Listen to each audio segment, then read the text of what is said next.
Hello আমার সাকিবিয়ান ভাইরা বোনেরা, চলে এলাম আরও একটা নতুন ভিডিও নিয়ে। এখন আমরা এই ভিডিওতে সাকিব ভাইয়ার একদম প্রথম দিককার একটা সিনেমা নিয়ে কথা বলবো। আমি তোমাদের কাছে জানতে চাই যে তোমরা কি শুভা সিনেমাটা দেখেছো? শুভা সিনেমাটা মেগাস্টার শাকিব খান এবং পূর্ণিমাজি অভিনীত শুভা সিনেমাটা তোমরা যদি দেখে থাকো, তাহলে শুভা সিনেমাটা তোমাদের কাছে কেমন লেগেছে সেটা অবশ্যই কমেন্ট করে জানাতে পারো। অনেস্টলি বলছি, আমি এখনো সিনেমাটা দেখিনি, কিন্তু ইউটিউবে যদি অ্যাভেলেবেল থেকে থাকে এই সিনেমাটা, তোমরা যদি সম্ভব হয় একটুখানি লিংক দিও আমাকে, তাহলে ভালো হবে। আর না হলে আমি খুঁজে দেখে নেব এই সিনেমাটা। তো এম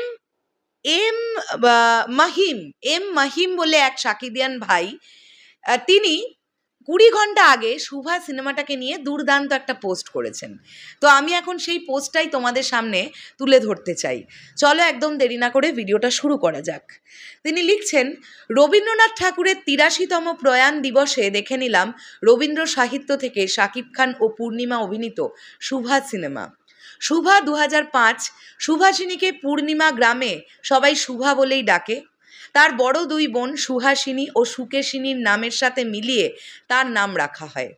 যে মিষ্টি স্বরে কথা তাকে সুভাষিনী বলা হয়, কিন্তু শুভা জন্ম থেকেই বধির, তাই সমবয়সীদের সাথে সে খেলতে পারত না।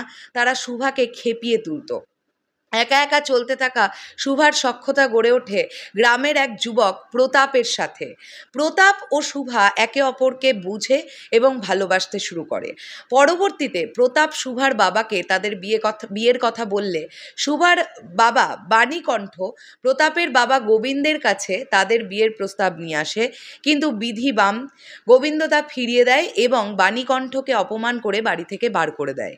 অপমানিত হয়ে বাড়ি ফিরে বাণীকণ্ঠ তার স্ত্রী ও মেয়েকে নিয়ে কলকাতায় তার বড় মেয়ের বাড়ি চলে যায়। সেখানে শুভার বিয়ের জন্য পাত্র দেখে। পাত্র নিবারণ তার বন্ধুকে নিয়ে শুভাকে দেখতে আসে এবং তাদের মেয়ে পছন্দ হয়। ফলে শীঘ্রই নিবারণ শুভাকে বিয়ে করে, কিন্তু বিয়ের পর দিন সে জানতে পারে শুভা কথা বলতে পারে না, যা শুভার জন্য পরবর্তীতে দুঃখ বয়ে নিয়ে আসে। কাজেই এই সিনেমার গল্পটা আমরা জেনে গেলাম, এবং আমি যদি ভুল না করি, শুভা এই গল্পটি রবীন্দ্রনাথ ঠাকুরের লেখা। তাই জন্যেই হয়তো এই ভাইটি লিখেছেন যে মাহিম ভাই, যে রবীন্দ্রনাথ ঠাকুরের প্রয়াণ দিবসে সে শুভা বলে সিনেমাটি দেখে ফেললো। কাজেই এই সিনেমাটা নিয়ে আমরা অবশ্যই, আমি জানি না, আমি তো দেখিনি, তোমরা যারা দেখেছো তোমাদের কেমন লাগলো? তো গল্পটা শুনে তো মনে হলো খুবই ইমোশনাল একটা গল্প হবে। স্পেশালি বিয়ের পরে এই শুভার চরিত্রটা কোন দিকে বয়ে যায়, তার জীবনে কি কি ঘাত প্রতিঘাত নেমে আসে, সেই বিষয়গুলো নিশ্চয়ই ডিরেক্টর দেখাবার চেষ্টা করেছেন। সো এই ভিডিওটি, মানে এই পার্টিকুলার এই পয়েন্টটা নিয়ে কথা বলার খুবই ইচ্ছে করলো, তাই জন্যেই বললাম। শেষ করলাম ভিডিওটা। তোমাদের কি বক্তব্য অবশ্যই কমেন্ট করে জানাতে পারো। দেখা হচ্ছে আবার খুব শীঘ্রই। এখনের জন্যে টাটা।